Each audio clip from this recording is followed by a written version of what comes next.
Assalamu alaikum, everyone. Thank you all for joining us virtually and in person. My name is Ahmed Maati with Muslim Americans in Public Service. This is our first, oh, there it goes again. Oh, okay. All right. This is our first in-person and first hybrid event ever. And it's only our second or third event of the season. Basically, for those who don't already know, Muslim Americans in Public Service was started about 7-8 months ago by representatives and co-founders of all known Muslim employee resource groups or Muslim associations at the federal level. And since we've launched in April of this year, we've expanded to include members from all over the country, all levels and all branches of government. And the mission of MAPS is to provide community among Muslim Americans who choose to serve their communities and their country, as well as unlock their potential, which could be professional development, mentorship, removal of any non-conducive work environments, and finally to expand the pipeline for Muslim Americans to get involved in public service in the first place. And that said, we have an exciting event for you tonight, and I'll pass it over to Tamim to walk over ground rules and introduce our amazing speakers, inshallah. Assalamu alaikum. Thank you for everybody joining us on Zoom tonight. Thank you for everybody joining us in person here in Washington, D.C. tonight. Thank you to Arsalan Suleiman and our board and Indivisible America for making this amazing space available for us. I just want to provide a little bit of ground rules, just to give a little bit of expectation in terms of how the event is going to go tonight. We want this to be more of a conversational event where both Afifa and Fatima will be having a conversation related to the book and related to topics specifically around public service, around development. For those of you on Zoom, this is a hybrid event. So, the folks in the room, obviously have a little bit more access. But for everybody on Zoom, if you have questions, if you have different types of, you have comments, you want to be able to chime in, please use the chat box. We have somebody dedicated solely to the Zoom to be able to kind of, capture all the questions, capture all the comments, and to be able to relay them here in the room. In the course of the Q&A, we'll be stopping at certain points to basically open the floor, both online and Zoom, as well as in the room for Q&A, for different questions, different answers with Fatima. So with that, I'm going to hand it over to our host of the evening, who's going to be interviewing our esteemed guest of the evening. Without further ado, I'd like to introduce Afifa Saeed. She's a cultural anthropologist who served as a senior advisor at the U.S. Agency for International Development, USAID. She's currently a research associate with the Cambridge Institute on Religion and Global Affairs, senior fellow at the Institute for Global Engagement, and advisory council member at the Center for Women, Faith, and Leadership. Her work spans religion and development, gender, youth inclusion, innovative religious education models, and integrating cultural context into development and diplomacy. As impressive as that is, I'm shortchanging it because it's only a paragraph. We could be here all day talking about her accomplishments. So with that, I'm going to hand it over to Afifa Saeed, who will then introduce our esteemed guest of the evening, Fatema Sumar, and the Development Diplomat. Thank you.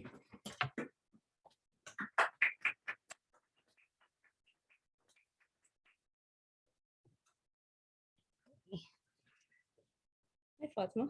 Hi, assalamu alaikum, Latifa. Walaikum salam.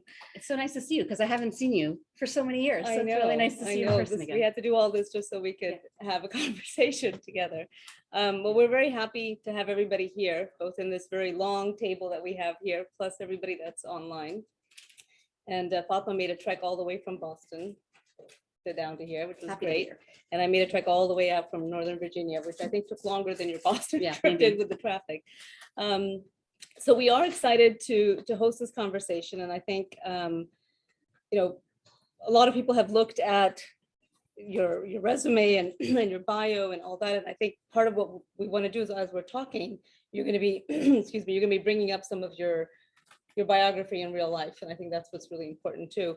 And I think for me, especially to be able to talk with somebody in this, in a way like, especially in person, but also to talk about some of the frustrations we've had in government. But I think even more than that, to talk about what all the opportunities are and the things that we do really well while we're working in government, all of that. And I want to say also to MAPS and also to Mosaic and other groups that have been formed to really support Muslims in government.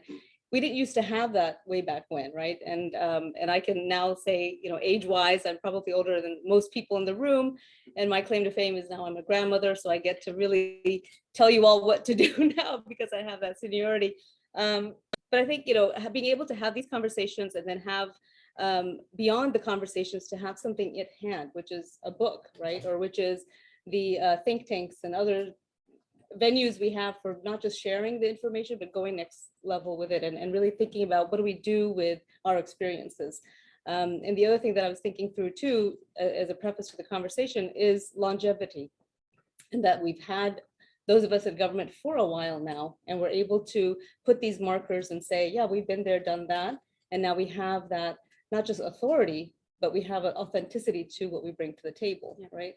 So all that just to get excited about the conversation and really talk about this book specifically, but then what you bring to it. So I think Fatma, when I started to read the book before I knew we were going to be talking, of course, because this spoke to me as a development practitioner. And I will say I spent most of my academic career in the 90s bashing USAID and did all sorts of presentations and my thesis and everything about how international development was just a failure.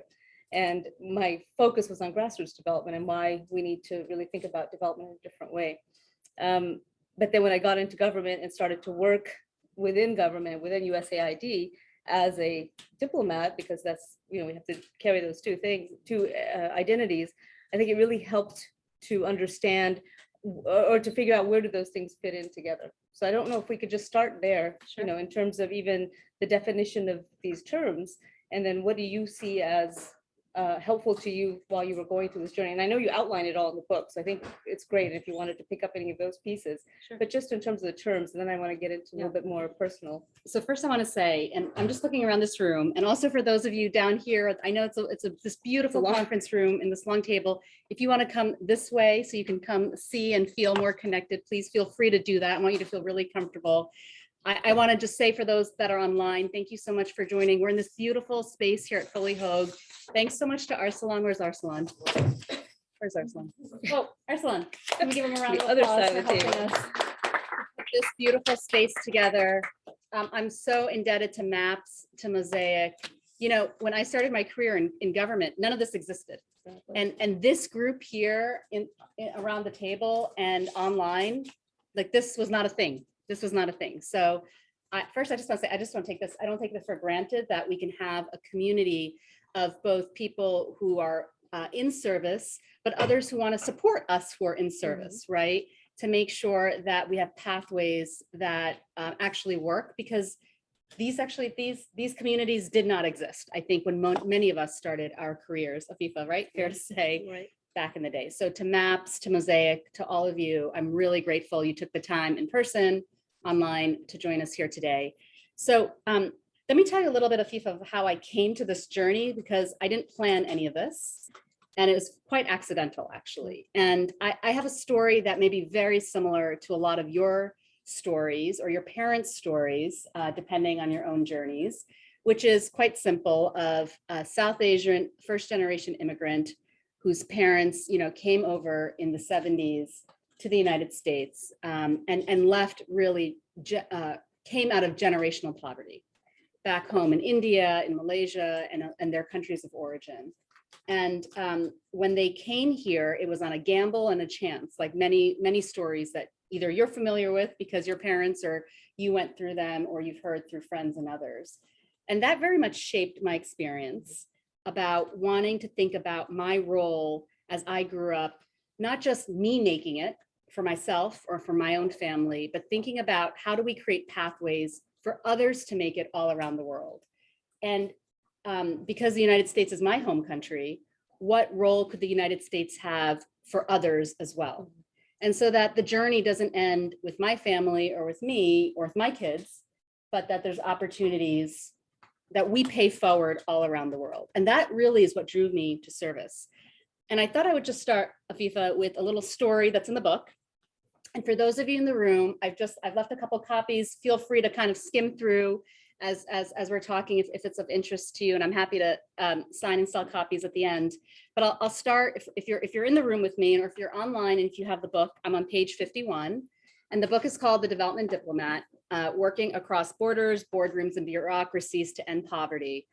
And I wrote the book a year ago, actually for a really simple reason, which was during COVID and when the world shut down, I was thinking a lot about my own career, my story, and all the things that I wish I knew when I was 25 years old, that nobody tells you in school or in your first jobs. And I thought, well, why don't we just write some of this stuff down? And as first generation, especially, South Asian, Muslim American, if we're going to be part of history, we have to also write, and we have to be part of history. And so I wanted to see if I could take a stab at it.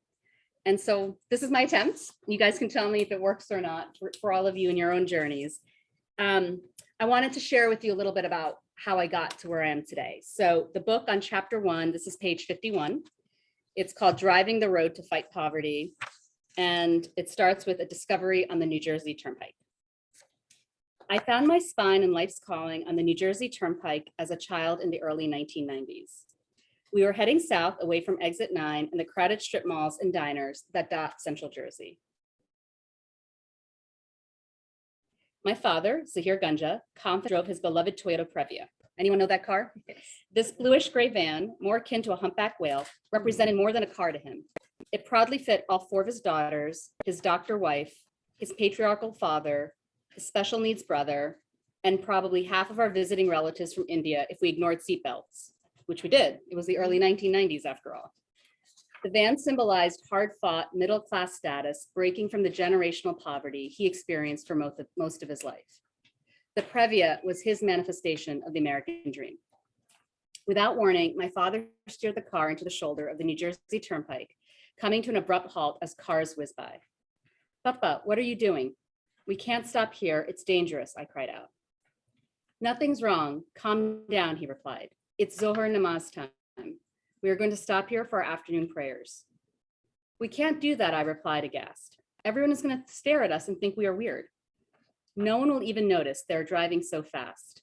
And even if they do, who cares?" he responded. Within minutes, my parents unfolded their masallas or prayer rugs on the uneven slope grass bordering the shoulder's asphalt. After checking and rechecking his trusty prayer compass to make sure we faced southeast towards Mecca, Papa called out the azan, the Muslim call to prayer. I followed him in ritual, prostrating rigidly in submission to Allah.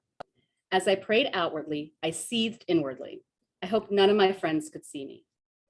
My father, however, had no patience for my chagrin, saying something that stuck with me ever since. "Fatima, don't forget who you are. We came to this country to have freedoms and opportunities we did not have at home in India and Malaysia. Your job is to exercise these freedoms and make sure everyone has the same opportunities wherever they are in the world. Never be ashamed of who you are. Fight for others to have the same rights." As a child, I did not understand the weight of his words and could not get past being different. A devout Muslim immigrant family, we stuck out in school, on the soccer field, and now even on our highways. To the outside world, we had funny sounding names, even the Americanized versions we adopted for our friends and teachers. Our days and nights were filled with prayer, even when we should have been doing our homework or could have been playing. Allah first, everything else second became the unofficial motto in our house. I could not appreciate the anchor religion provided my parents as they struggled to immigrate to a new country far from home, assimilate in a land of foreign tongues and cultures, and escape a history of generational poverty. Nor could I grasp the power of living in different worlds and having exposure to so many languages, cultures, and countries from an early age. What I could see in front of me was what it meant to be poor.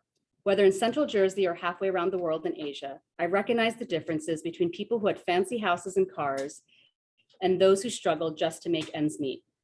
I recalled family trips to Mumbai, India, where many lived in densely crowded conditions with few amenities while orphans begged in streets. On family visits to Johor Bahru, Malaysia, I sometimes stayed in the rundown, crowded flats where my mother and her siblings grew up, places the government would demolish years later because of decrepit conditions. I'm going to skip a little bit. I did not appreciate then how my parents' success or failures depended not only on their individual actions, but on systems of governance, taxation, and policy priorities that could purposely keep them poor or help them succeed. I did not comprehend that poverty was man-made, a deliberate choice by governments to invest in some people while ignoring the basic needs of others. Although my parents worked tirelessly to make a better life for themselves and their children, they would have never entered the middle class without US policies on immigration, education, and home ownership, enabling their success and eventually my own. Perhaps it was fitting I chose to work on public policy for the US government as an adult. As the world's superpower, the United States decided the fates of many nations and people, including my parents.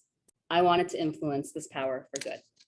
So FIFA, that's a long introduction to say that because of this very influential ethos of how I grew up and saw the world as a child, I really thought and saw the US as a beacon in the world that could either make or break people's lives.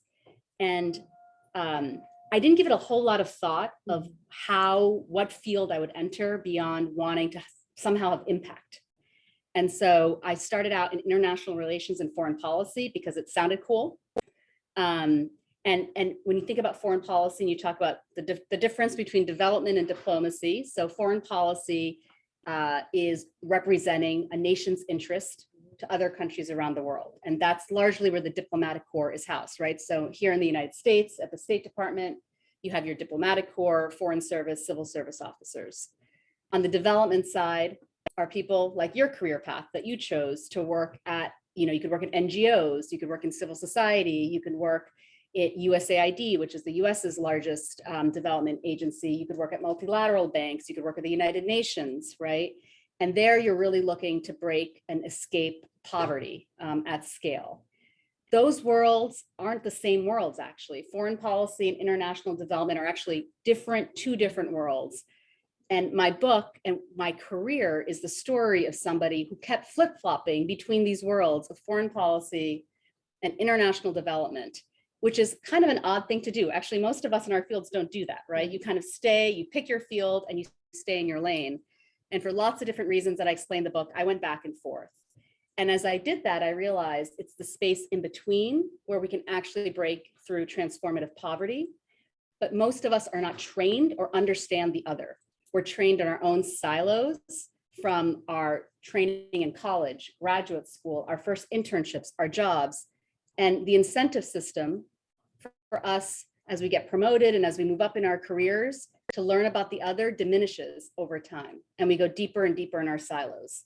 So the basic premise of this book is, what if we actually actively focused on development diplomacy, the spaces in between these worlds?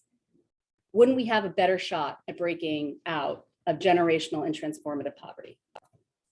Yeah, and I mean, listening to you and listening to that story, and that story really struck me as I was reading. I was saying, what are they going to do on the side of the road?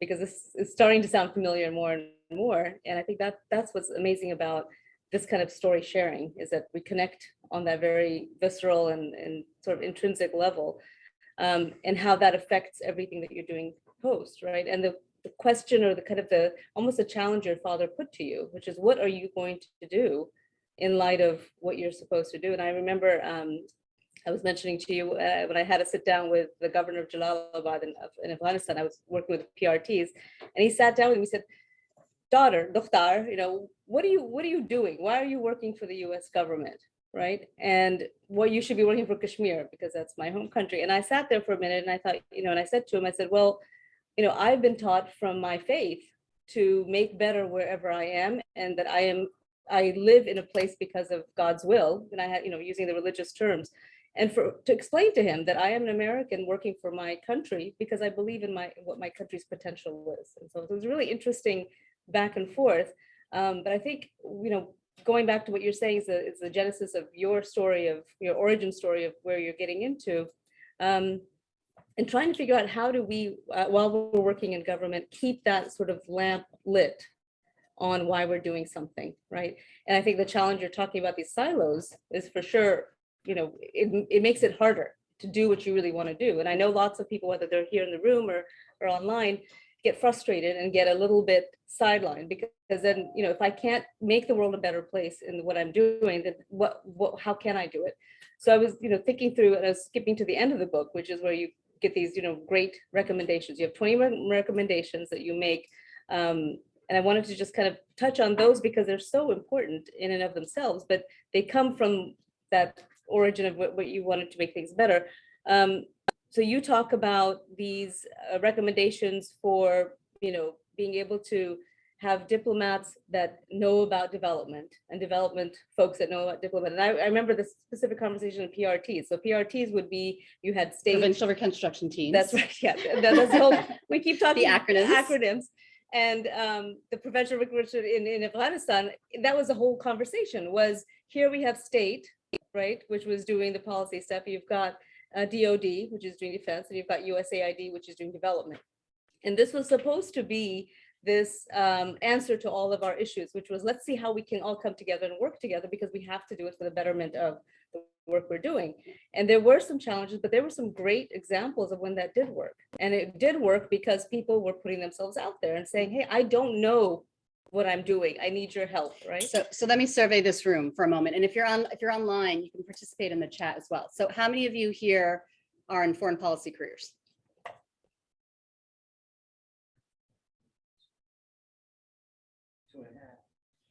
Oh, Got about four or five people. Can someone tell in the chat? Fuzzle, can you tell in the chat? Is anyone on foreign policy on the chat?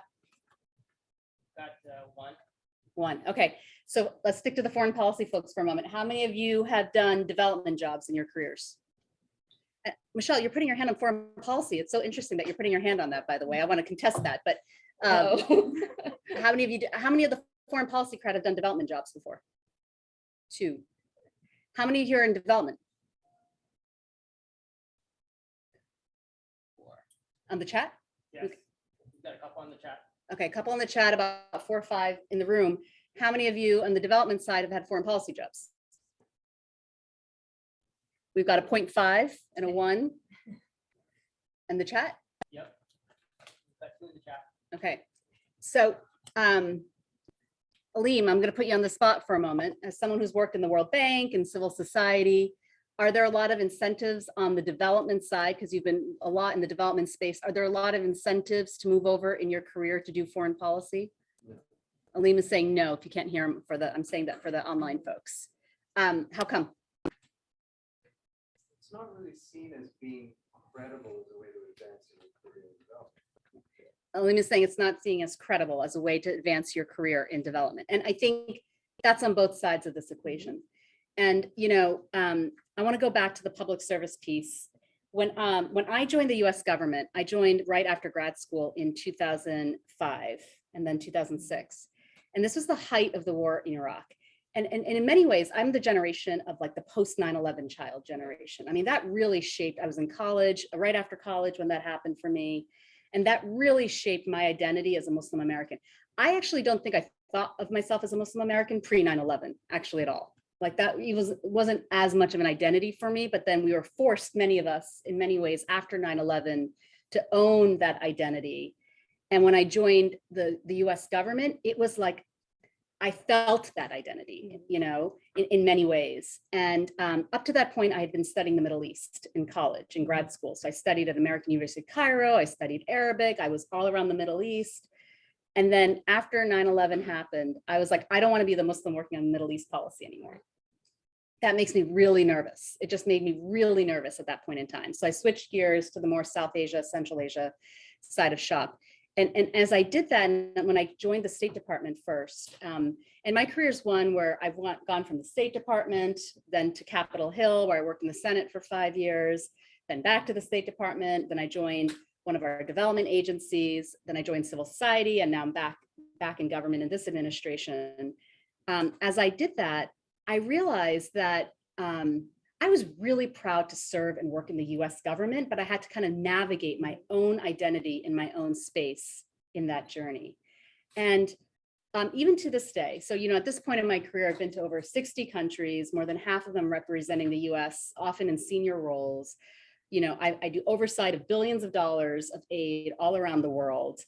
I go to countries, I meet with senior officials, heads of state, foreign ministers, finance ministers, and you still get that look of surprise when the US walks into the room and it looks like me, Exactly. right? Yeah. Because you're not supposed to look like me. They look and around be in that you, role. looking around to see who's Right? actually going to be doing it. Right. So I think when we think about the work that any of us can do and the work of public service, right? The US, I think, is such an incredible force of nature for good and for bad, right? And all those ways, but it's what we all make it to be, Right. and the impact that we can have in it. And what I saw throughout my career, as you think about that, and I'm struck by your Jalalabad governor story, because I've been in that scenario so many times where people say, but then why do you work here? Right. Right. And I say, work here because I'm so proud to have a chance and a voice to shape US policy from the inside and help stakeholders understand the cultural dynamics, the foreign policy dynamics, the development dynamics from completely different lenses, right? And you want people like me and you and all of you in these roles, right? It makes us better abroad. It makes us better at home, right? And we become then the fabric of this country, in the very nature, not just because we live here, not just because we vote, not just because, we go to school here, but because we actually shape the policies of this country here at home and abroad. And that, to me, is the essence of our ethos, of our faith, of what public service means. And there's so many different ways to do it, right? You don't have to do it in the US government. There's many, many ways to serve in the public.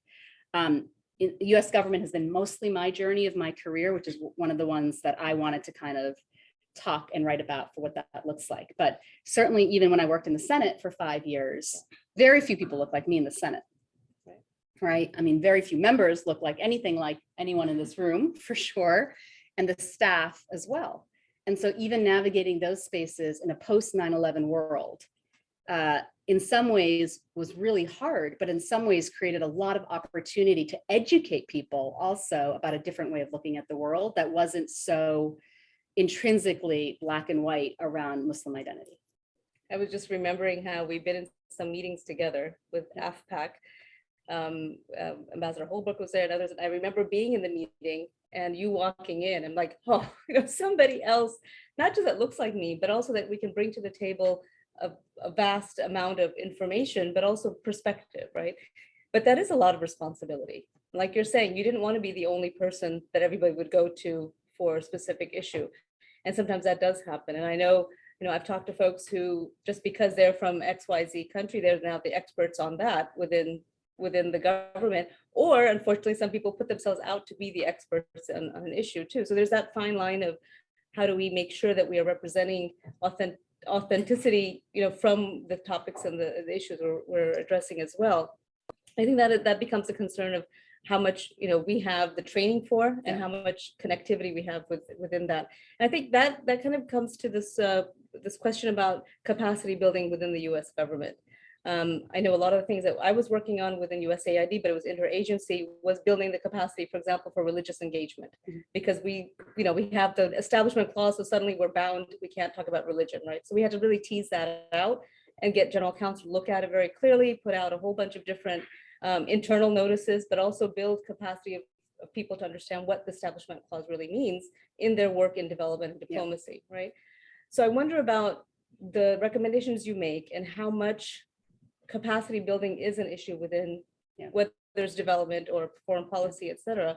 And what has been your thought about that or your experience with that? And then connected to capacity building is institutionalizing. The biggest frustration, that I've had is getting this great idea together and getting it moving forward and so on and so forth, but then not being able to make it stick, right? Knowing how quickly the staff and everything turns over in bureaucracy and in our agencies. Yeah. So, well, I want to talk about the recommendations and I want to talk about some of the stories in this book. So for those of you that haven't had a chance to read it, the book talks about not just how I got into this field, but it shares a lot of these very personal vignettes of my time working in Afghanistan and Pakistan, for then Senator Kerry, accompanying him on many of his trips that were really changing the course of history in the region. So everything from being in the presidential palace during the negotiations to avoid a constitutional crisis over the presidential elections in 2009 in Kabul, for instance, and being in the room for all of that as we shuttled back and forth between Kabul and Islamabad, talks about what it takes to put multi-$100 million electricity deals together in places like Central and South Asia, including in Nepal and other places. And what I found in each of these scenarios, and if you have the book, the summary is on page 327. I came up with 21 recommendations to think about, well, what's the so what of all of this? So there's a lot of stories in here of what it takes behind the scenes to do this work. A lot of the stories actually are a failure, because this stuff is really hard and it takes years and years to put these deals together, the policies, the laws, the development infrastructure together, and it takes minutes to blow apart, right? So a lot of the book, for instance, talks about the years and years of work to put massive new foreign policy and development laws and infrastructure together in Afghanistan, Pakistan. Well, guess what? The Taliban took over, right, in July. Most of this is now a moot point, right? Even though it took us 20 years to put this infrastructure together. So on page 21, I share 21 recommendations because the book came out in 2021. That's fine. That's it, as simple as that. And I break it up into 6 categories of things that often, like, we work on one in some of these spaces, but these were the thoughts I had about if we actually wanted to actively build the muscles across the silos to think about transformative growth. And it's in money, bureaucracy, politics, language, emotional intelligence, and diversity. So let me start with money. I will say, as somebody, I got into development, in college and grad school, I went to 2 fancy schools, I graduated. I never took a single development class, which is very ironic given where my career is today. And it's pretty simple. I just didn't have to for any of my IR courses or my political science courses. So I didn't. And I took other fun stuff instead, And it wasn't until I actually went to Capitol Hill and I served in the US Senate with oversight of the Afghanistan, Pakistan, and broader Asia accounts for USAID, that I realized I was 28 years old as this, congressional staffer, had oversight of around $6 billion of US assistance, taxpayer dollars. And I thought to myself, I better learn this stuff really quick. And so I did. I self-taught. I learned on the job. I self-taught. I read every single report that was written from Congressional Research Service, Government Accountability Office, from the IG's offices, audits, congressional notifications. And what I learned in that journey, as I put report after report out there, as we wrote legislation, as we wrote op-eds, as we wrote, over 40 hearings that we held in the Senate Foreign Relations Committee, is follow the money. On either side, we're not often actually trained, unless you're on the accounting side of shop, or grant making. Often, we're not trained to follow the money. We're not trained to actually understand how to read budgets that are in the multi-billion-dollar range and understand how they work. The relationship, not just between who's making the policy, whether that's domestic side or foreign policy side with the State Department, but the relationship with OMB, the Office of Management and Budget, the NSC, the National Security Council, and Congress, how each of these congressional committees actually work, the difference between authorizing committees and appropriations committees, right? Most of us actually aren't trained in any of that stuff. We might read something about it, but we don't really understand how it works. And it wasn't until I spent 5 years in the Senate with actual oversight responsibility that I learned that the number one skill I had is follow the money, not just how much money is spent, but the impact of those dollars. And how do you learn about the word impact? And who gets to decide what's impactful? And what I realized was it wasn't just within government that you could answer those questions. That was the voice and role of civil society. And often they were the ones that were never in the room as we made those decisions. So I spent a lot of my political power on the Hill, for instance, because I could influence who we invited to testify, to broaden the bench, the witness bench, and bring in different voices and actors, both sectorally, so from civil society, but also who these witnesses look like. And there's a chapter in the book about how hard it was to do that. And it sounds really easy to say, bring in diversity. But, in Washington, for those of you that are familiar with Washington culture here, what do experts look like? I promise you, they don't look like us. They really don't. There is a feeling of what an expert looks like, Yes. right? And what's good enough for influential senators or House members to hear from. So the first thing I really talk about a lot in the book is money. If you want to understand the power of these spaces, it's the money. The second is around bureaucracy. So I've been going to different universities since I launched the book 2 months ago, and meeting with a lot of undergrad and graduate students, which has, really been fantastic. And I survey the room every time. And in my unofficial survey, non-statistical results, I keep asking the same question. I say, how many people want to change the world, have impact, work in NGOs, work in civil society, work, in the UN, et cetera, et cetera. And everyone's hands go up. And then I say, how many of you think or you're going to be or want to be bureaucrats? Exactly. Nobody raises their hand. Like not one hand will go up. Right. I say, how many of you think you're going to be technocrats? Not one hand goes up. I Uh-huh. said, how many of you know what a bureaucrat or technocrat is? And very few hands go up, right? And I say that because the word bureaucracy has become this stereotype unto itself of like this old, fussy, staid, old suit, red tape kind of personality where nothing changes, nothing happens. But in fact, in any organization, whether it's government, NGOs, multilateral institutions, it is the bureaucracy that makes things happen or not. And who runs bureaucracies? Who runs bureaucracies? People. You guys all run bureaucracies. We all know the answer to You're all bureaucrats, right? You're all bureaucrats. I bet when you were 10 and 15 and 20 and they said, what do you want to be? And everyone said, I want to be an astronaut. I want to be an engineer. No one says, I want to be a bureaucrat. Right? But the power of the bureaucracy. And often we don't actually invest in the very thing we all do and understanding how the bureaucracy works. I talk a lot in the book about bureaucracies. The third is politics. So how many of you here have worked, well, this is Washington, so the answer is going to be higher than most places I survey. So, but how many of you have worked in politics? 1, 2, 3, 4, 5, 6, 7, 8. Okay, how about on the chat puzzle? What does it say? 2. All right, so maybe a quarter or so people are here and worked in politics. But how many of you have to work or rely on politicians in some way to get your issue across, to get your funding, to get your point across, to get your lobbying or your advocacy? How many of you how many of you depend ultimately on politics? I suspect all your hands. clearance pages. I suspect everyone's hands here would go up. And how many of you actually trained in politics or understand how it really works? 2 different questions. Yeah. Okay, how many of you understand how it really works? A few, right? It's not everybody's my point. And yet it is actually the lifeblood of what, and I didn't really see that until I went to the Hill. Yeah. And it was funny when I went to the Hill, everyone's so scared of you, like as a congressional staffer. It's like this funny thing, everyone's like terrified of me at the State Department in aid when I was a congressional. Do you remember that?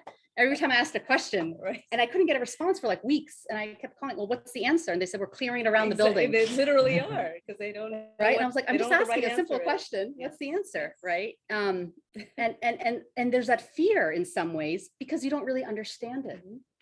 You don't understand the power. Yeah. And so one of the top recommendations in this book for both current students, graduate students, but actually for anyone at any point in their career is you have to lean into the politics. Mm. Whether or not you want to be a political person is irrelevant because that's ultimately how a lot of this stuff gets done. Yeah. The next is around language.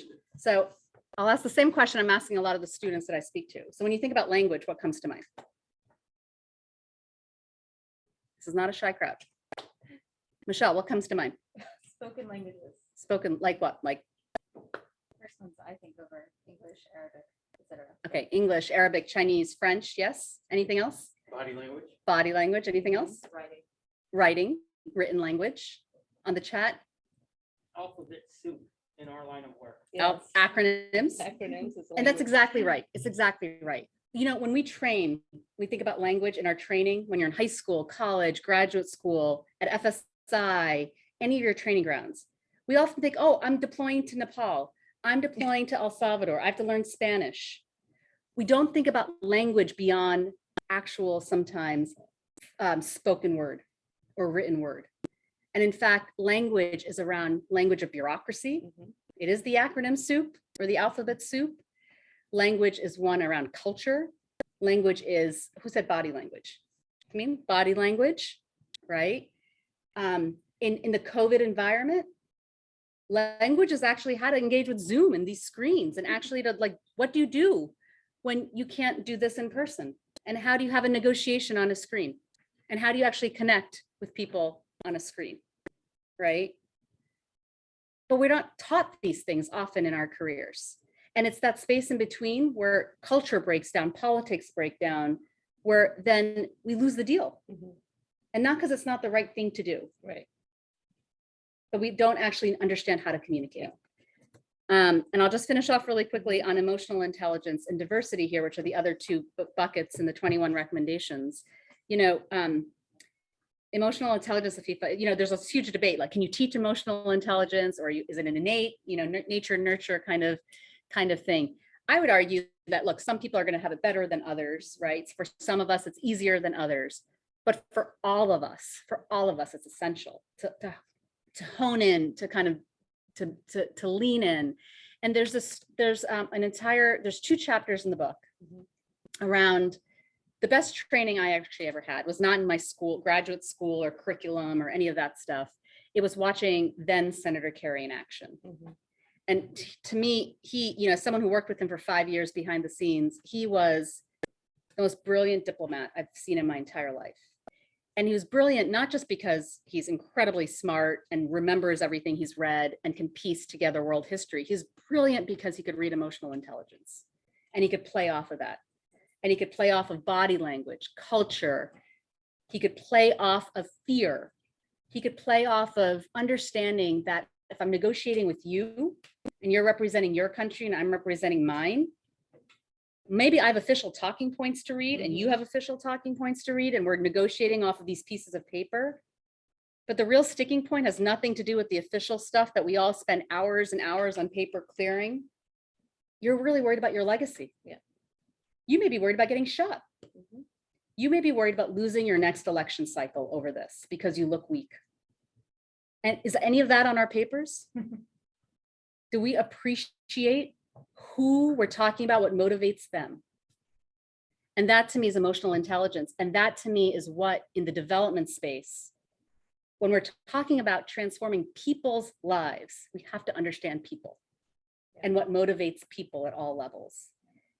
And then, of course, to do that even better, it has to, you know, the diversity angle is so incredibly important, right? And this piece on diversity, we talk often about diversity as one of race, gender, religion, sexuality. I also argue in this book, and something, you know, when I took a break from government for a few years to join civil society, where I was with Oxfam America. And one of the things that was so powerful of that journey for me was diversity was also around geography. It was this idea that instead of negotiating in Western capitals like Washington and Brussels and London around the lives of people and what's going to happen to them, because this is what we think is best and what we're willing to pay for. Right. What if we actually brought them into the room and asked them what they thought and what they needed and wanted? Yeah. And what if we actually, or go to them, but what if we actually talked about the localization of our work instead of the globalization of our work? And I think that is another piece of the recommendation that I talk, and I have a lot of stories here around what it actually means to put those in the driver's seats. And there's this story in chapter 12, which I hope you find is the most uplifting part of the book, actually, in many ways, about these Jordanian women who exemplified this just in an incredible, life-changing ways. Yeah, that's great. I mean, I think when I was talking about capacity building, part of it is that it's like, how do we give ourselves working in these agencies the tools, or how do we get the agencies to bring those tools about? And it's not just, when I start talking about cultural competency, people are like, oh, can we shake hands or not? We're not talking about that. We're talking about identity. We're talking about what people bring as their own aspirations for development, not what we impose on them as, what development goals are, because it has to be a communication, Yeah. interaction, and so on. And I think that piece, and I really like the piece you have in there about what are the courses that people should take, Yep. right? Or that we should develop. Yeah. And what we were trying to really push for with capacity was within FSI or within, as we were doing new deployments at USAID, what were some of the required courses we could make on religious engagement? But I remember one time, and I'll just close with this, and if you all want to get ready with your questions, we'll switch over. I remember at USA, we had a room like this actually, and it was my second year there. And I put together a seminar on spirituality. And people are like, what? And I said, this is an internal conversation. We're going to talk about spirituality in development. And people were just like, this is really, and then I had, general counsel came, so what are you going to talk about? I said, just come and find out. And first it was really naive. And I brought Eric Wolf, actually, I remember him. He came and the premise was, what is the role of spirituality in our development goals and country programs? It was that, vague. And so some people came to tell me how wrong this was. Right. And that was and they said, we're going to come and tell you that we should not be doing this within the Ronald Reagan building. We should not be talking about this stuff. So the whole conversation was, how does it, what is it? And this is really important. What you're saying is we don't know what we're even talking about to know that we don't want to do it or we want to do it. And then what is the role of that within, for example, conflict management or resolution, which was really what we were focusing on. How do you deal with conflict resolution between two, villages in India who have a river god? And you're going to ignore that river god because we don't believe in God, because we don't, whatever it is. So bringing them through that whole process and then understanding that it has to be capacity, it has to be seen as capacity building and not just a nice thing to do. And then how do you translate that into all the other things? So that's why it's exciting to look at how do we institutionalize some of this so that we're not just kind of one person spinning their wheels trying to get it to happen. And you have a mission director or an ambassador who says, that's not my priority, so it doesn't get done. That's really soul crushing after you've tried to pull this together. Yeah. But I think Ahmed and Tamia, are we ready to switch around to questions? Should we go ahead and go around the room, or what's the best? I think if we go around the room and then we're collecting questions on Oh, Zoom right okay, now. okay. So, So who wants to jump in? Oh, Please be sure to repeat the question because you have no mic. Yes, I will repeat the question. all right. Somebody want to jump in on any aspect of what we've been talking about, or? Thank you so much. Should we just, Miriam, do you want to come up here or should I just repeat it? I can try to speak louder. And then we'll repeat it as well. Go ahead. A lot of what you said resonated with me, but especially the bit about the development sector and foreign policy folks not talking to each other. And in my limited experience, that does seem to be the biggest problem. So, as an implementer, projects, programs on the ground, when folks from USAID, for example, come in and say, we're investing so much in this country on development and education, why don't people here like us? And to me, the answer is foreign policy. So the question is, do you think there is a move towards this sort of understanding that, folks working in these, what I don't think should be separate departments or fields are talking to each other? Do you see a movement in that direction? Yeah, great. So Miriam was asking about, are you an implementer, Miriam? I was. Yeah, okay. So she was an implementer and she was saying, when USAID or other programs came implementing all these programs, and yet there's still so much resentment on the ground against US presence. And often that's because of US foreign policy, not because of US development. And so it would make natural sense for those communities to work more together. And why don't they? Am I paraphrasing that correctly? So I think there's a Venn diagram in this book. I'm going to see if I can find the pages as I'm speaking. And it actually goes through, the foreign policy side and the international development side.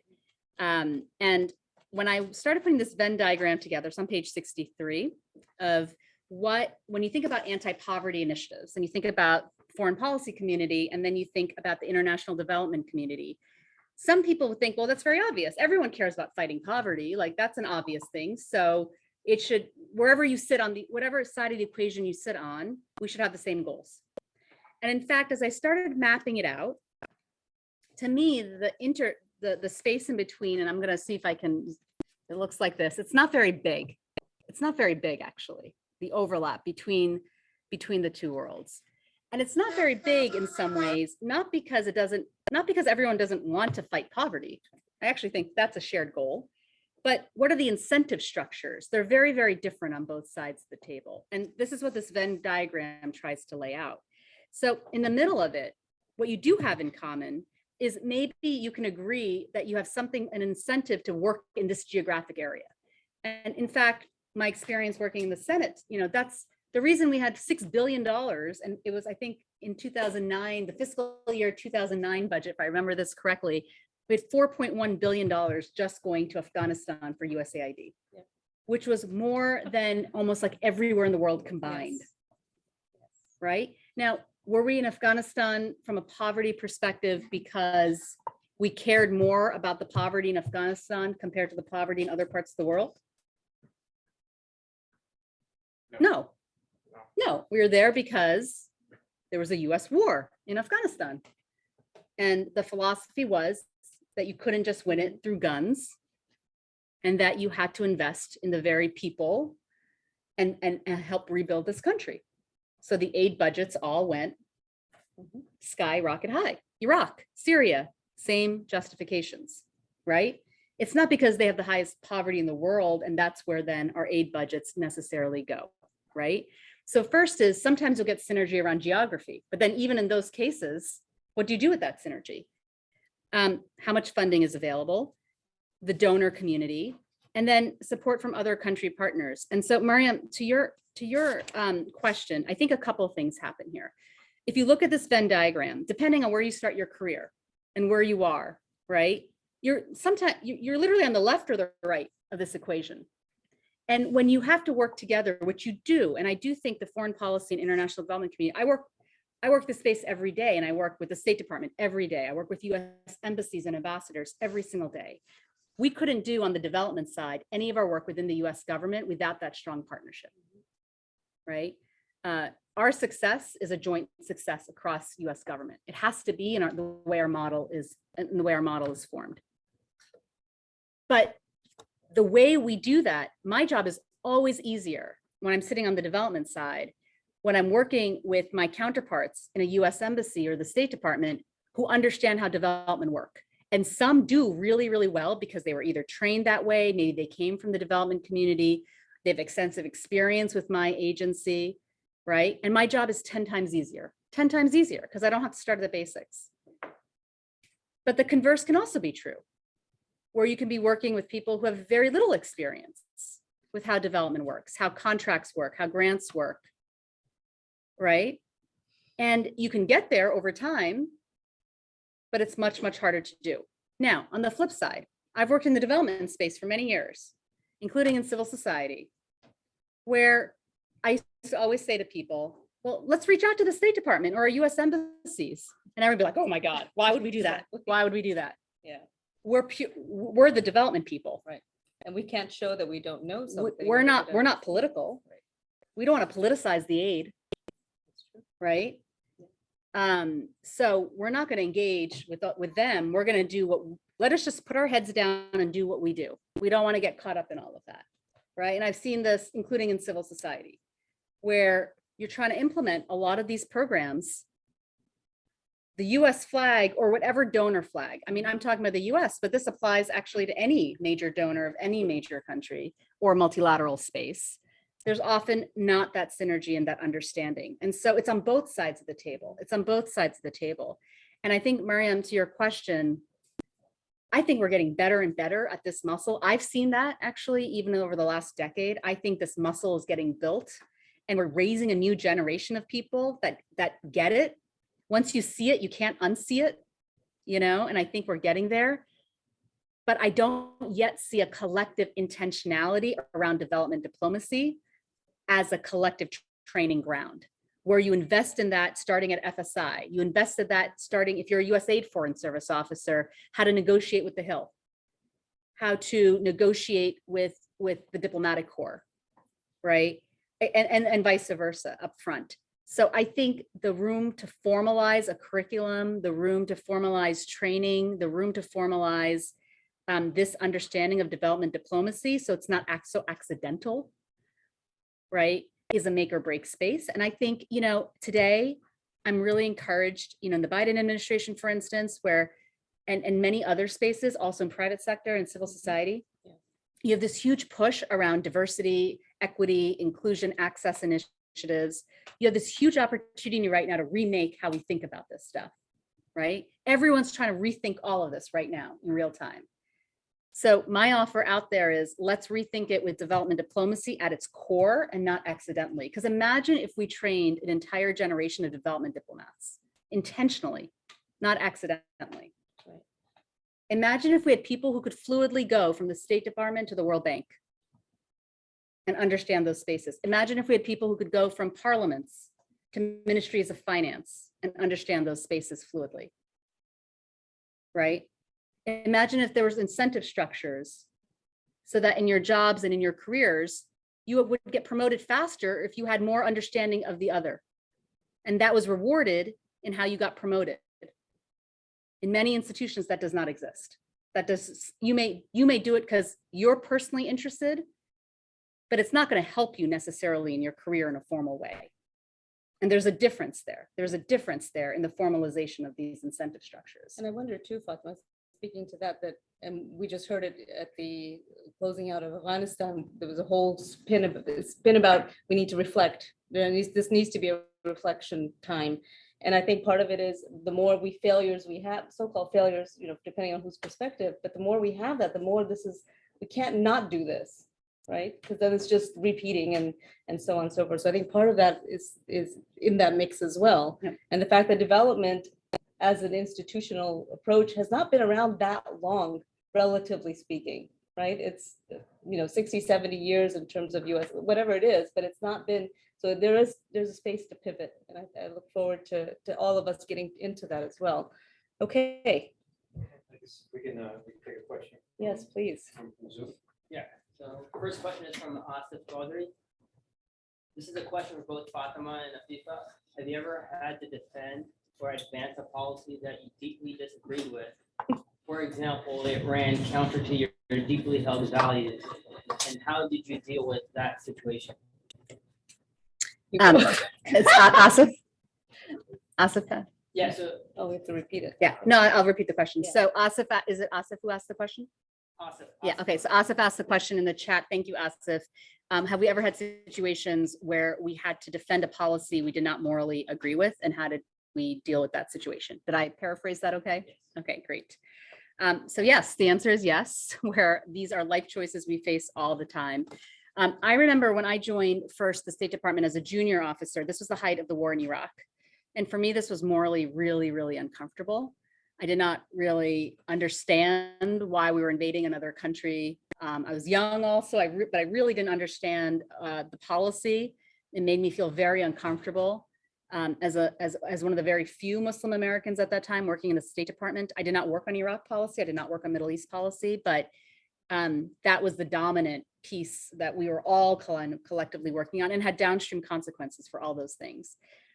I think at different points in your career, you have to think about how much do you care about something? How much does it affect you? And how true can you be to yourself? At that point, I was not working on Iraq policy myself. I also knew that I probably would not feel comfortable like asking for a transfer to the NEA desk, for instance, to work on NEA. But so it wasn't something I was directly working on, and it wasn't something I wanted to be directly working on.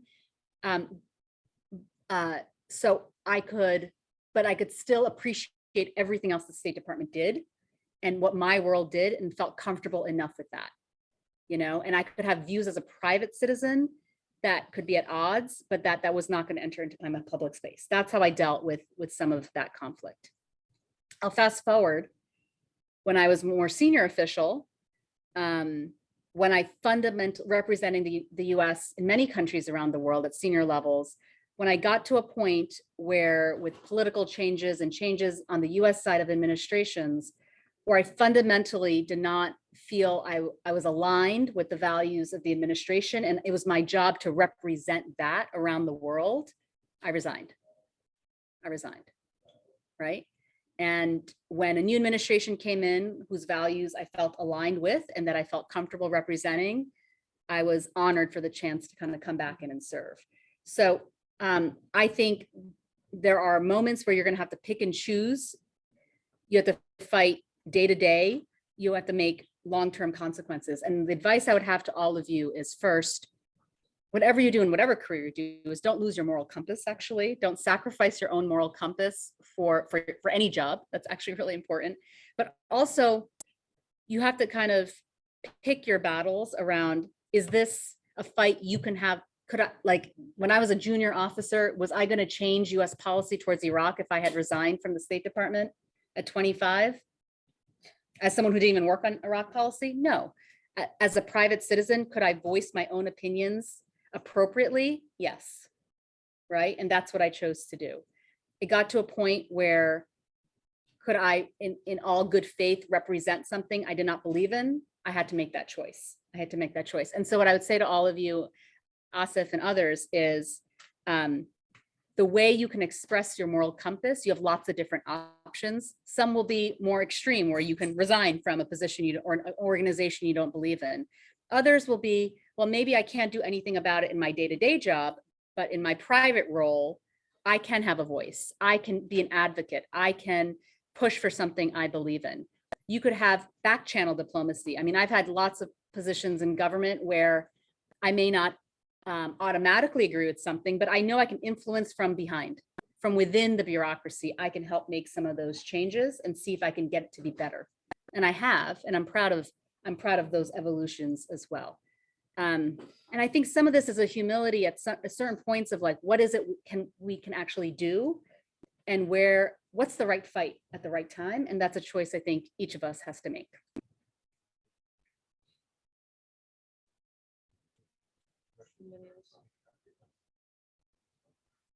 Afifa, do you want to answer? Oh, I mean, I think you synopsed it really well. I mean, there's so many different moments, like you're saying, and you make those decisions. I will say that when I was at the PRTs with the reconstruction teams, that was really tough for me. I'm such an anti-war person, just fundamentally, and to have to stay. And then we were snowed in Bamiyan, so I was there much longer than I was supposed to be in the barracks there with the military, with guys and gals in their uniform. And that's where humility also struck in, because I had some really honest conversations with people that I wouldn't have had even though they're in government as well. So I'm just, close that off by saying, I think realizing the humanity that we're all working through as well, and I found out at the end of that experience, DOD and these generals and so on, and just the soldiers, they were some of the most humble people that I had met. And they were the ones that would say, I don't know. And much more than I would find it, at state or at USAID, these guys would say, and many of them just didn't know anything, 18 to 20, whatever year old. But the fact that I was able to have honest conversations about what war was, what was happening in that situation, what they also felt was very important to me. But that was also to advance something. For me, the advancement there was that I wanted them to get more engaged with religious leaders in a more authentic way. And we were able to move towards that because of these very honest conversations. But I had to really check myself internally when I was sitting with them and trying to figure out, why am I, having this conversation with people or with an institution that I had such a difficult time with. So there's that aspect to it as well. Okay, time's up. Sorry. One more question from Zoom, and then Let's switch it out. Yeah, so the next question from Taha Gaya.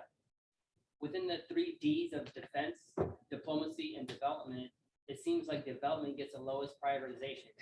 Following the money, defense has the largest budget, and USAID's budget goes through state. With the new National Security Council seat for USAID, how much do you see that changing? So Taha's asking, and hi Taha, it's nice to, thank you for joining. Taha's asking that it seems to him that of the 3 Ds, defense, diplomacy, and development gets the shortest shift, certainly on budget, with the new reorganization of the National Security Council, with the seat for USAID at the table in the cabinet, how much do we see that changing? Want to start? I think, I don't know. I mean, it's a tough call. I mean, I'm trying to think through the iterations we've been already trying to figure out. And I think what you're talking about in terms of knowing the other, there's also a level of respect that has to exist. And sometimes that's waning between agencies. And you can hear it. You can hear the conversations people have about people from the other side. And I don't know if they still talk about it like this, but we used to be, USAID was Birkenstocks and state was heels and DOD was the boots. So we had very separate, and it wasn't the heels, it was whatever those loafers are called. So it was very distinct personalities that we were supposed to all adhere to. But I think in terms of, I remember when we were working on procurement reform at AID. So that whole process of procurement reform, part of it was, how can we do this better with interagency, right? And mechanically and practically and mechanically create those flows that will make more sense than they do already, because it is not just siloed, but it was actually contentious, right? And how do we kind of create that space? So I don't know, Fatema, if you want to pick up from that. Well, I'm really excited that development has a seat formally at the table now. I think that is just a huge, and I hope we don't go backwards now. Yes. I think I think the development is now at the table, and now what we do with that opportunity is going to be, like, the proof will be in the pudding. But let's just zoom out for a moment here of like what we're talking about in the world. So in the 1960s, 60 years ago, how much of the world was in extreme poverty? Anyone? Numbers? Guesses? 40% over here. Feel free on the chat, come in with the number. Anyone? Where are all my development folks? 70%. 70 on the chat. From Atif. Anyone else? Around 80% of the world was in extreme poverty with the breakup of colonial empires in the 1960s. Staggering. That's crazy. Yeah. That's crazy, right? Like 4 out of 5 people lived in extreme poverty just 60 years ago, right? As colonial empires post World War II broke up, right? Now, during most of my lifetime, the international community brought that number down significantly, right? Do anyone want to guess where it is now? Let's stick with percentages. In extreme, and I'm talking about extreme poverty. Tamim? I'm gonna say 40%. 40%. Anyone else on the chat? Feel free to come in. Aleem? Much lower than that. But 1/8 maybe. Michelle? Well, 15%. Yeah. Could you So- define extreme poverty for those of us that don't? Yeah, it's around like 1.2, $1.25 a day. These are World Bank, according to World Bank numbers. It's around, I think, a little less than 10%, right? So first, just to say, to put this in context, the world is doing something right, big picture, right? I mean, the world is very different today than it was 60 years ago. But as we think about that, inequality is also rising greatly, right? So, and there's many ways to think about poverty. I used extreme poverty just as one metric and one example, right? When we think about poverty during 2020, so during the height of COVID in 2020, the world undid 25 years of progress in poverty in 25 weeks. We went backwards in 25 weeks. We undid 25 years worth of progress. So there's something about the fragility of how the world is set up today that is going to have and is having consequences, whether you're in foreign policy, defense, whether you're working at local levels on urban issues, on rural issues, whether you're in education or health or social services, whether you think about climate change or transport. The fragility of the world and where we are today with rising rates of inequality, the fragility of how quickly we can get out of our progress on poverty is having downstream effects that is literally changing the world as we speak. And it's fueling not just protests in the streets in the traditional way we thought about the rise of the Arab Spring a decade ago. It is fueling anger that comes out on social media war, disinformation, misinformation, right? The truth, how much currency does the truth have anymore? It used to be, I remember the world like 10 years ago, even 15 years ago, someone would put out a report on an issue, and then therefore the expert would speak, and then that was a statistic we all would talk about. And you wouldn't debate the statistic, you would debate what to do about it, right? The statistics doesn't even matter anymore, right? The world is changing in such rapid ways, in ways that I'm not sure we all quite yet absorb and understand. And so, Taha, it's a long way of saying, when we think about defense development diplomacy, these are all silos of our own making. They're all interconnected. If you work at DoD, you can't really do your job well if the lives of the very people that you're working in these countries aren't stable, right?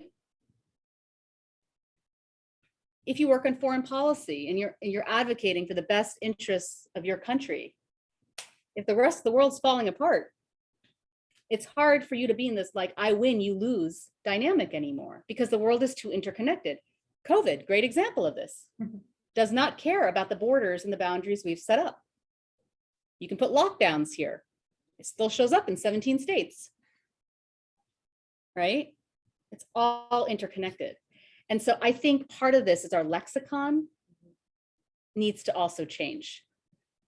We create silos because Microsoft Office PowerPoints and Word documents, it's very easy to organize on paper, bureaucracies, organizations, org charts, but they're artificial in how the world is actually organized today. And so I think the power of having development at the table is not to just equalize the role of development, is to understand that fundamentally, any of you, whatever careers or jobs you have, fundamentally, you can't achieve your mission if people don't have the basic security and safety and rights that they need to have to succeed. The rest all kind of falls apart. And I think it's this integration. When I talk about silo busting, it's not just around the professions and the fields and the org charts. It's around this mentality, I think, of how we all see the world and how interconnected it is, right? And I think the world is changing so fast, and our training and our formal training is like racing to catch up, to figure out how to adapt. And I don't know how many of you feel like if you've been working if you've already been working for 5, 10, 15, 20, 25 years, like I feel this, I'm 20 years out now. And I often feel like I want to go back and start all over again to relearn how the world is today. You know, because I trained for a world that was yesterday's world. But the challenges I face today, I need to think more deeply about. I don't know how to do social disinformation warfare in foreign policy challenges and development challenges, because that's not a world we train for. But that's where half these policy arguments are now on Twitter, right? And so I think part of this, and Taha, sorry, long answer to your question, but I think it's also, we have to not just get seats at the table, but then understand the integration of these spaces in ways that are much, much more sophisticated than how we were talking about this a decade ago. So look, I think that making the case for the importance of this integration Do you want of to turn the, development and diplomacy, you know, which, I mean, the way that, you know, I've been taught to look at the world in a sense is that you've got private sector, government, and you've got civil society, for lack of a better thing. So this is a discussion largely about one part of it, right, which is about the sort of the government angle, which is already complicated, hard, right, all this sort of stuff. But when you start to say, if you want to be really effective, you've got to also understand the way the private sector works and the incentives there, right? You've got to understand the people power. You know, like, how do you, not to make it, you know, even more complicated, but how do you think about that as like a triangle? Yeah. And how conversant, literate, astute you need to be in these other two parts to even be effective as a bureaucrat. Yeah, so Alim's asking about, for those that you couldn't hear online, Alim's asking, the book is largely around a government perspective of breaking these silos between development and diplomacy. But if you zoom out further than that, as you think about traditional sectors between government, private sector, and civil society, how conversant do you actually have to be across these three for this to work? Is that fair, Alim? Okay, so, and I think that's exactly right.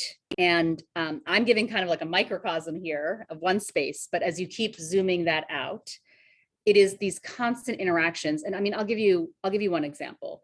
You know, I was in civil society for the last few years before coming back to government. When I was in government, you know, yes, we always engaged with civil society. I still engage with civil society. It's fundamental to who we are and what we do. But it doesn't mean you actually understand the other, really. Even if you're having meetings with them, it's a different perspective. When I was at civil society,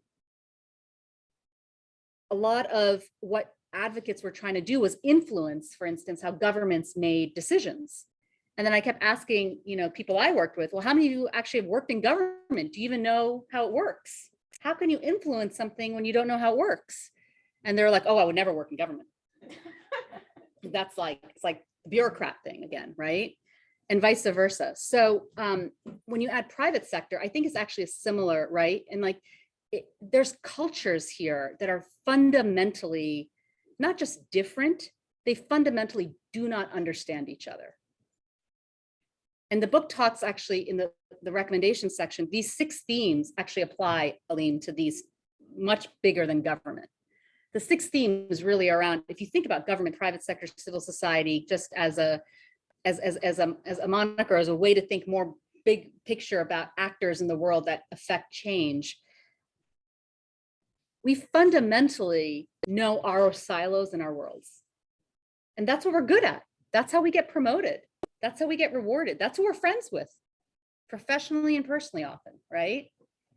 The incentive structures, though, to also break out of that are few and far between for most of us, right? So it's hard to just say, go understand how the private sector works if you're sitting in civil society or if you're sitting in the government. How are you going to do that? How do you even get a job? Right? Even that first step feels so hard that you kind of back off, right? Unless you're already connected somehow to that world. One of the things I talk a lot about in this book is something that when I was 20 and 25 and thinking about, I wanted, you know, studying all these things and I looked at people in all these different jobs, but I used to always wonder, how did they actually get these jobs? No one actually tells you how they got the job. They just say your resume, oh, she did this, and then she was here and she did this. And I'm like, that's interesting. That's great.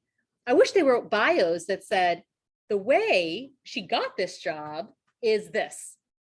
That's actually much more interesting as someone who's 20, who's trying to figure out how to do this. And so I actually tried to share here in chapter 3 and in other stories throughout the book, how I got some of these jobs.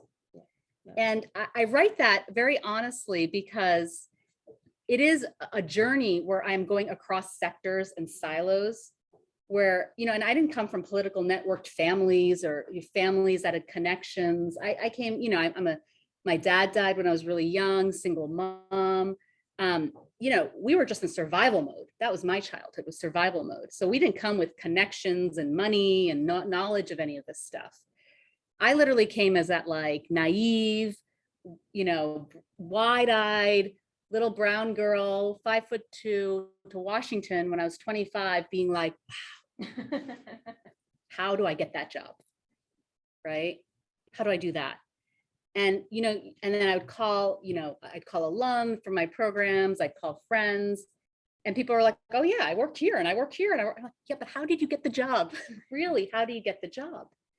Because we don't talk often enough also about that journey and those connections. And so also in the book, I do share these stories about how did I actually land the internship? How did I land the first job in the Senate? How did I land a senior job back at the State Department? How did I land my senior jobs going into the development spaces? Because I think part of this and part of the connection in these worlds also is incentive structures, is understanding the other, but it's also we need more transparency about how we actually get to where we get. and to help then others in that journey as well. And I think part of our own training for the next generation, I think, and I know as we're ending, I want to bring this actually back to MAPS, to Mosaic, and all the other organizations sponsoring tonight's event, and all of you that are not just thinking about your careers, but I know trying to pay it forward for the next generation. I think one of the best things we can do individually and as a collective here is really thinking about how we create these pathways for others to work across spaces, across all of our worlds, create the formal training and incentive structures, but also create the knowledge that these are not insurmountable careers. They're not insurmountable spaces. You don't have to be connected. You don't have to be part of a political elite. If you have passion, if you have commitment, people will help you get there, right? And you have to have that confidence. And I can speak it with a lot of confidence today with where I am in my career. I had none of this 15, 20 years ago, right? I just had a passion to think about, I escaped out of poverty. Could I do that for somebody else? And that was it. And so I strayed, Aleem, from your question, but I wanted to end there as we think about some of this, also with why I'm also really proud to be on the advisory council for MAPS. I'm really, congratulations again to MAPS for coming together, Mosaic and so many other groups here. When I back 10, 15 years ago, I mean, Afifa, we worked together, I know, at State and USAID, but you were someone I really looked up to because I had never seen anyone that looked like you in my world back then. And today I do. And I don't take that for lightly. And I think there's something, the power of who we are together to kind of get us on this journey together. So maybe I will end there because I know we're at time. We're close to time, but I just really appreciate that you guys took the time to come out. Thank you for those of you online to join us online. I would love your feedback on the book. I would love if you could share it with friends. If you know that 15-year-old and that 20-year-old and that 25-year-old who's thinking about an international career, this may be a book that is of interest to them. And any mistakes in it are mine alone. I want to take full ownership of that. And I'm just really blessed and feel really grateful. I want to end because there's so many people, even in this room. Michelle Struck is one of them, and many others who helped me write it, thought about it, the research and the motivation. And it took a community of people to translate the words on these pages. And I'm really, really grateful to have all of you as part of this community as well. And Afifa, I'm so grateful for you for that we got to reconnect over this journey. And I'm so grateful for you for how you've inspired so many of us over the years to do the work that we do. So thank you. I mean, I have to say thank you for the book, because not only is it your story, it's a how-to book, it's a recipe book, it's a dictionary, right? It's a map. It's a lot of acronyms. I explain a lot Seriously, of acronyms in here. I mean, I was making a list of what this book is, and this is why, it's so comforting. And now I get to be the last generation or whatever it is. It's so comforting to know that, like I said from the beginning, that we now have the, we've got the strength of thought and practice, like that you're able to put into a book that other people can benefit from. And it's not just a book, oh, this is my story. This is literally a book to how you can do it too, but also, there are all the other extraneous challenges and so on and so forth. And I do think, required reading for classes, that's going to be important. So all of that. So I do want to thank you for that. And I really appreciate your humility. I appreciate your genuine, self, bringing yourself, not just to the book, but to the many conversations that you've been having. So, the mutual appreciation society that continues forward and onward. And I hope that we can, all of you that are here, I hope there are ripple effects of not just this conversation, but what you have percolating in your mind. And I was just talking, I think I was talking to somebody just before, was all of us have books we could be writing at some level. And we don't think about it until you see a book, you're like, well, not just that you could write the same book, but we all have stories. And I do want to sit and talk to you about how do you even take all that and then put it in a book, right? Because you've got just your writing style too, it's fantastic. But I do think that we should be thinking about our own stories and just jot them down even for yourself, write your little vignettes. And I think we were talking about how sometimes you have these one-off conversations and that becomes something bigger. So I would encourage us to do that as well. But we can't be part of history if we don't document it. So I think, you And know, we write part our of own it is. stories. We write our own narrative. Part of, I think, like, as we settle as, you know, first generation, second generation immigrants in this country, is if we want to be not just part of the fabric of that we existed, that we are here, we've got to document it and we've got to write our own narratives and our own history. I wanted to take one little stab at it. I don't know if I'll be able to do it again because it was pretty exhausting. So I'm glad it's done. That's great. But I'm really grateful. I had an entire community of people to help me with the 101 of how to do it. Yeah. And so it's been this really, really humbling, great journey. And I just appreciate so much. I've had an outpouring of support to keep me going and to keep it fueled. We didn't talk about juggling motherhood, but that's another big theme in here for, especially for women who are trying to figure out how to just survive and do this. Or fatherhood. 'cause we've Or got- fatherhood. I know we've got some Um, fathers here that are. Yeah. So anyway, thank you all so much. We really appreciate that you guys took the time to be with us tonight. I don't know, Tamim, do you want to close us out on the Zoom screen tonight? Round of applause for both of you, please.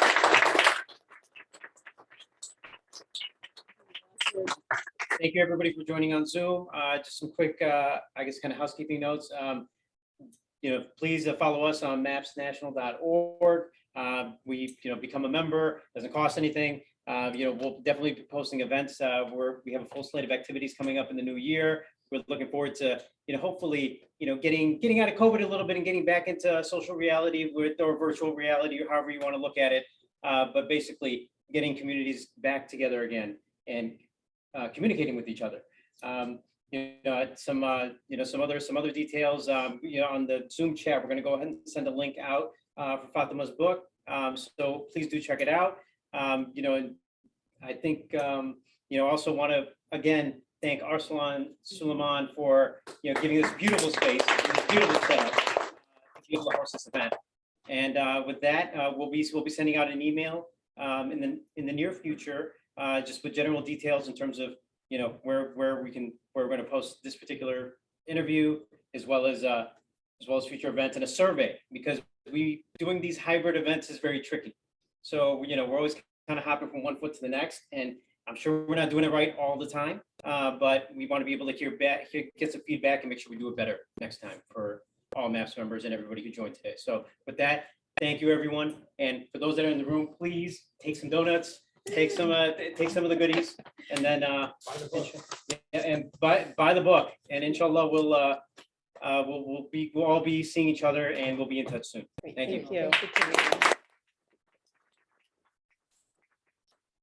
So if anyone is